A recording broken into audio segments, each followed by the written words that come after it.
Welcome to the Essential Skills for Humaning podcast, where we explore the fundamental abilities and insights that make us better humans. Here's your host, Christina Eanes.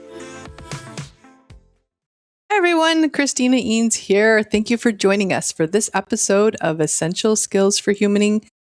We have a special guest back on the show in relation to Mindshifting we'll talk more about, but welcome back, Mitch Weisburgh. Christina, thank you so much for having me back. And I just say, I love listening to your episodes where you're really probing people to talk about their personal experiences and how they can help people be self-fulfilling humans. So it's wonderful. Thank you. So now some folks might not have listened to the first episode. Really? Can you share? Oh my gosh. I know, You're but kidding. Just in case, maybe they're just now joining us and they're going to go back. But Okay. if you could share your background again, that would be awesome. Okay. So I really started working in the education sector in 2001 or so. I had a background in systems design and instructional design. And so I worked with publishers on how to take their textbooks and make them applicable as online resources for schools. And my whole purpose was to help education be the mechanism that fast forwarded everybody so that they could be, happy and productive adults, personal lives, as humans in civil society, in their work and whatever. And so I started that in like 2001, 2002, and I got to around 2017, and I'm looking back over and thinking, I've been in this field for 16, 17 years, and we're not doing a better job preparing kids to be adults than we were 16 years ago. Technology is in the schools, but somehow or other, we missed being able to use it to really improve the lives of kids. So at the same time, I'm thinking that I get an email from a university saying, "Could you talk about ed tech to our undergraduates so that they can be better prepared to be teachers?" And I'm thinking, that's not really what I want to do.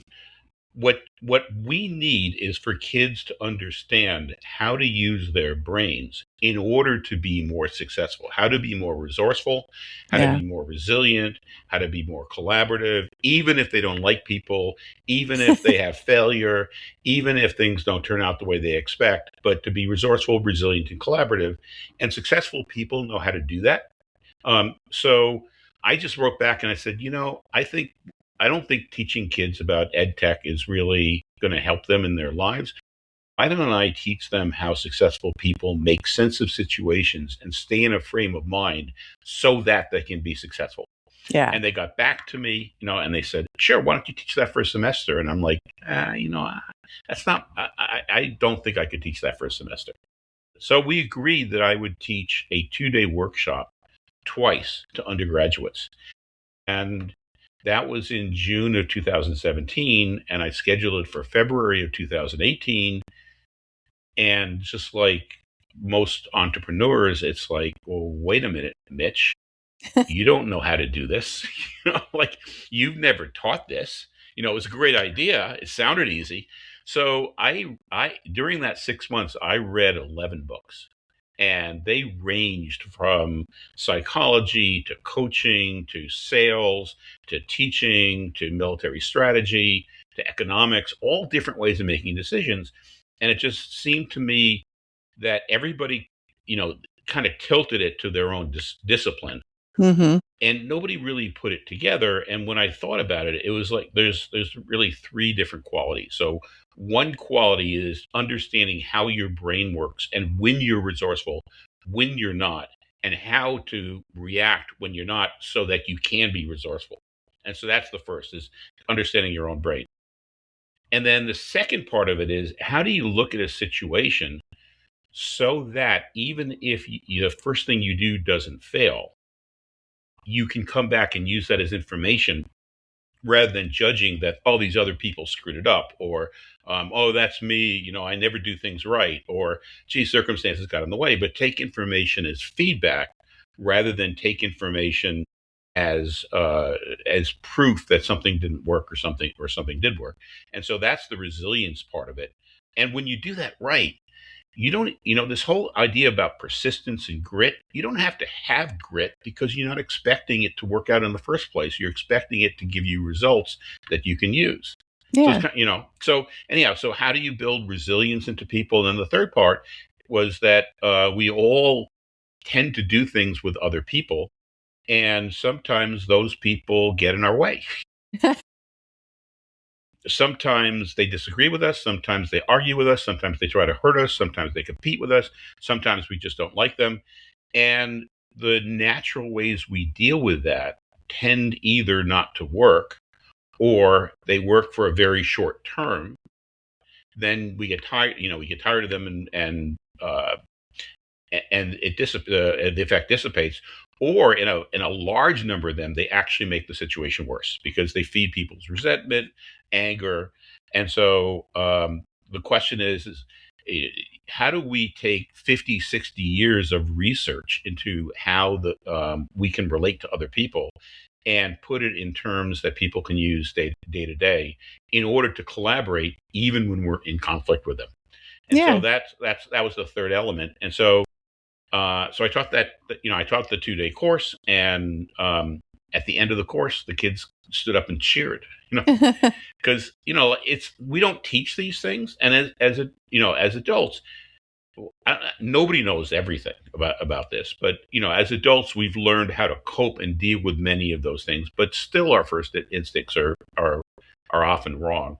But with the kids, nobody had ever told them that just because they were sure they couldn't do something, that didn't mean that they couldn't do it.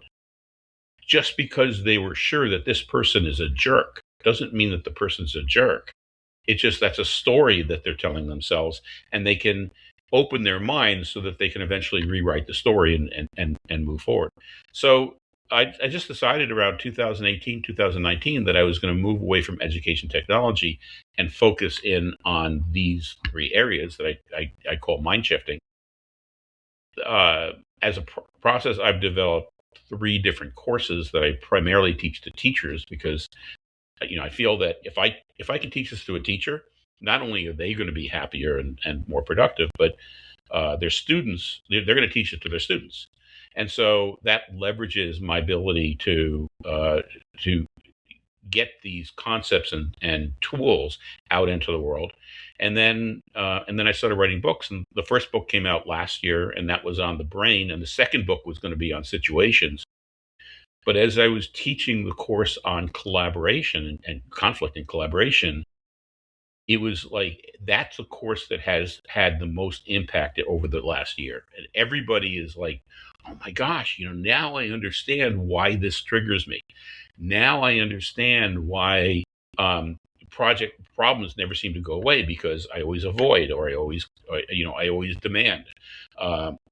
Now I understand why I get triggered by these situations, and I understand how to maintain my own resourcefulness, my own equanimity, and I have some tools to help the other person open up also so that we can collaborate. And so instead of coming up with volume 1, volume 2, volume 3, I have volume 1, which is on the brain. Now I have volume 3, which is on conflict and collaboration.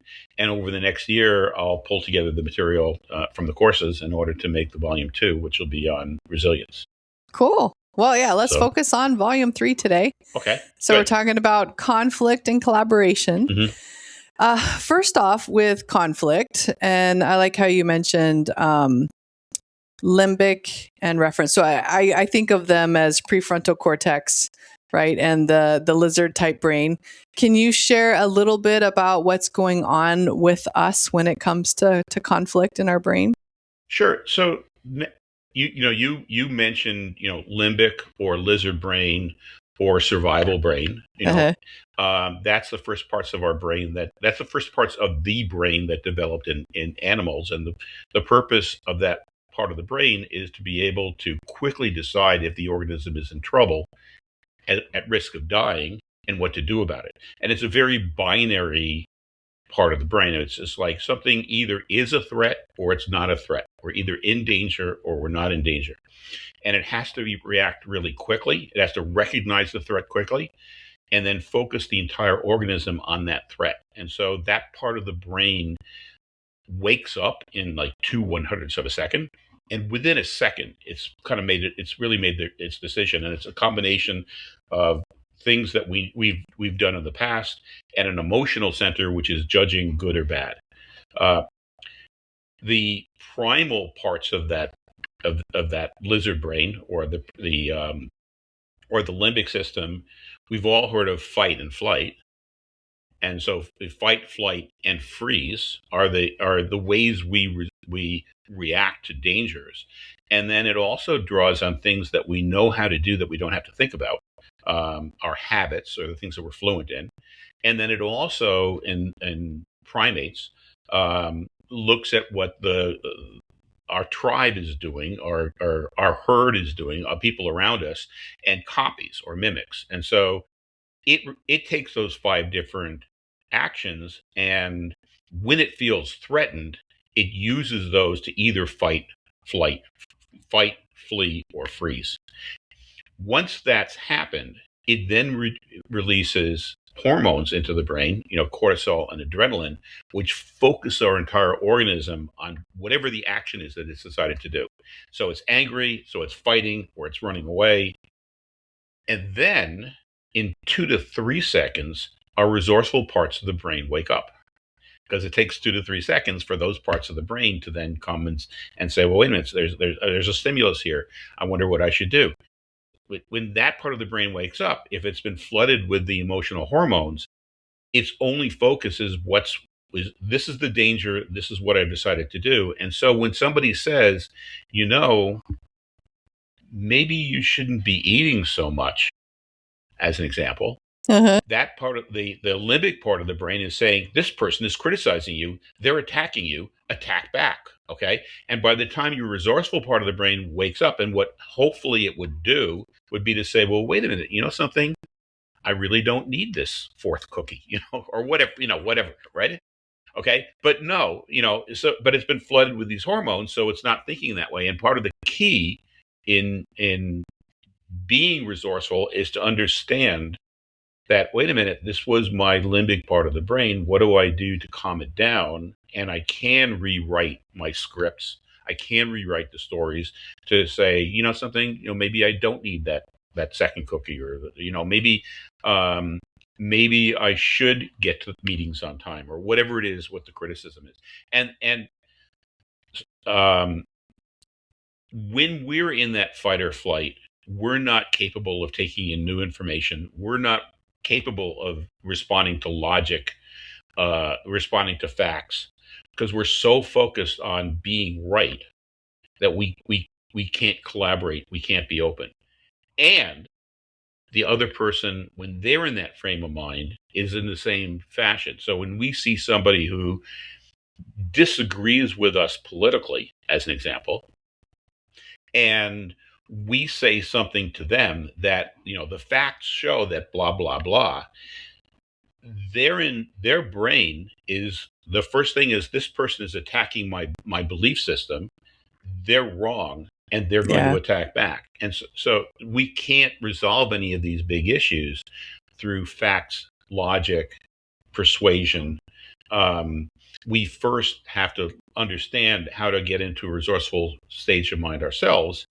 And second, hopefully get the other person into a resourceful state of mind, so that the two of us can connect and work forward, start walking together to solve whatever the issue is in front of us. Yeah.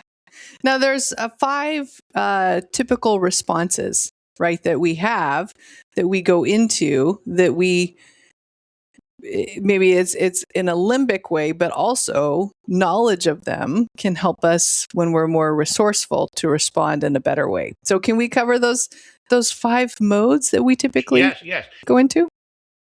What's one of the things that's interesting to me is that it's not that any of these 5 modes are necessarily better, right? But some of them are more appropriate for certain situations, and every one of them can be used from, well, except for one, but 4 of them can be used from either a limbic point of view, where you're angry or you're scared or whatever, or a resourceful point of view, and then there's collaborate, which can only be used when both parties are resourceful. So I'm going to start off that with what the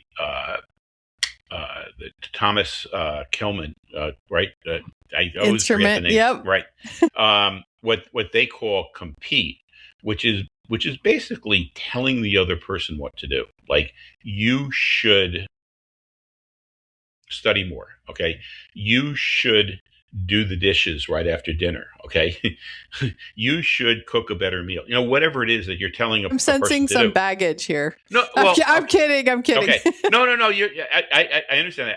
I'm trying, what I'm trying to do as we're talking is to just come up with a wide variety of examples for different fields of life. Yeah. But I would never, ever argue with my wife. So, okay, sorry. Compete. No.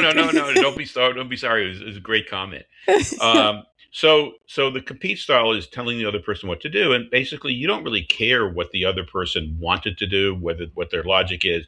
You're telling the other person what you think should be done, and what you're expecting the other person to do, or what you want the other person to do, is another style called accommodate. Mm-hmm. And so accommodate is understanding what the other person wants you to do and then doing it. Okay, so when you compete, you're hoping that the other person, or expecting the other person accommodates. Another strategy is avoid.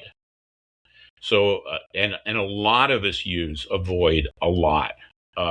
In avoid, you're trying to that's kind of like freeze or flight. You see a problem and you're thinking, if I say anything, it's just going to make the problem worse. So I'll just shut up and I won't say anything. Or this person wants me to do something. I'm going to smile. I'm going to nod. I'm going to accept it. And as soon as they go away, I'm going to do what I want to do. Uh-huh. And it's important to understand we do this. Yeah. And the other person does these things too. So those are three. Compete. When the other person is in competing, they want us to accommodate. Very often we'll avoid, or we may try to compete back. And then there's two more where the words in English, we think of them as synonyms, but in this sense they're not. And those are collaborate and compromise. I'm thinking negotiate, but it's basically, but thank you, compromise, collaborating and compromise. And compromise is when basically, you and the other person say, well, something, you wanted me to clean the dishes. I'll clean half the dishes, you clean the other half. Okay. Or, you wanted me to do this, or you want these things, I want these things. I'll tell you what, I'll give you two things, I'll take two things, and we'll forget about the last thing. And so you're figuring out how to split the goodness, split the pie. So in collaborate, what you're doing is you're communicating in a way that both parties know what each party wants to get out, and you're trying to figure out a way to meet what both people need. Okay. That might be that, you're working with a person and they're always late. Okay. But they're thinking that you're always giving them too much to do. So it's like, well, what are the things that I'm doing that are giving you too much to do? And they're saying, well, these are the things that you're saying or doing, that are causing me to be late. And you're trying to come up with things that they will be on time and they won't have too much to do. So you're trying to meet all as many of the different criteria as possible. In order for that to happen, you both have to be connected, and you both have to be, both have to be in a resourceful state of mind. Yeah. Win-win. Win-win. But, okay. I'm sorry. No. So we have these typical responses that we go into, right? Especially if we're in limbic, usually probably one or two that we typically will say overuse. Right. Yeah. Yeah. But then when we get ourselves into a more resourceful state of mind, we can choose what is appropriate for that situation. Like sometimes compete is this is really important to me. It's not as important to the other person. I need to go into compete. Maybe other times it's more important to them, so I need to go into accommodate. Or maybe we have a lot of time to really focus on this and it's going to be a long-term thing, so we need to take the time to collaborate. So being in choice. Yeah. Being in choice is critical. If you're a parent, there's times where, you have to lay down what the child is going to be doing. If you're a manager, there's times where you have to lay down with the other person. If you're a worker and your boss is whatever, they're verbally abusing you, or they're piling on the work. There's times where you set up and say, you have to do this, and if you don't, these are going to be the consequences. And you can do that in a way that is designed to be non-threatening, but there are times where you have to use that compete style. And you've brought this up in so many of your interviews, and in the work that you do. There's a tremendous difference between being aggressive in the compete style and being assertive. Yes, because you can't collaborate unless you're assertive, unless you're expressing what you want to happen. Yeah, and so many people I know. I don't mean to be sexist, but I see it more in women that I can't do this. It's going to hurt the relationship. But I've also worked with a lot of women where, when they understood that people respect them more, when they let the other person know what they want, all of a sudden they're so much more empowered. Yeah. So I just, it works for both males and females, but I find that females tend to resist being assertive more than males do. Yeah. Well, absolutely. I think there's research that supports that as well, right? Yeah. Okay, so we're aware of our typical responses, and I know there's a lot of different ways that we can respond. You cover several in the book, like motivational interviewing, the cases framework, nonviolent communication. So obviously we want people to learn more about all of these. They've got to read the book, research the concepts. But what is one that you think that we could go into a little bit in our time left today? So I'm thinking positive feedback.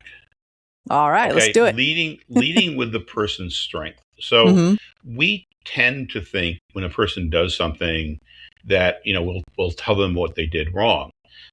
Strengths-based feedback generally leads with something that based on the same thing that the person did or generally does, that's a strength of that person. So instead of saying you did so-and-so and that was wrong, it's like, you did so-and-so, and something that really shows that you're independent, or that shows that you're thinking about handling the problems. Now, as a result of doing that, here's the situation that happened, and the situation, let's say the situation was that the project we have a team of 5 people. You came up with this idea to do so-and-so, and because you did that, the whole project failed. Well, that, okay. But instead of expressing it that way, you decided so-and-so, and that showed real creativity and initiative on your part to do that. It turned out that by doing that, that ended up really upending the whole project. What can we learn from that? Yeah. Okay. Yeah. And that's it. And leading with the strength tends to relax the other person and open them up. I will, the caveat is, if the only time you positively reinforce somebody is when you're about to give them some criticism, they get it. They know, if I were to say to, let's say to my wife, like, boy, I really liked the fact that you cooked dinner tonight. But, and then, okay, and if that's the only compliments that I give her, then she knows the next time I say something like, I really like the way you blah, blah, blah, that's just a preface to something that's going to criticize her. So it's really important with people that you find ways to compliment them even when you're not criticizing them, or especially when you're not criticizing them.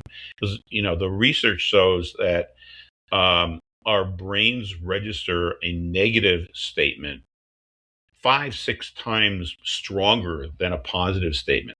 Yeah. So if you can find somebody today and find something that they did right and compliment them, if you can do that to 5 people, okay, then you're also putting money into the relationship bank account so that later on, if you do need to criticize them, your positive statement will relax them while you can give them some positive feedback. Nice. Don't always pair them.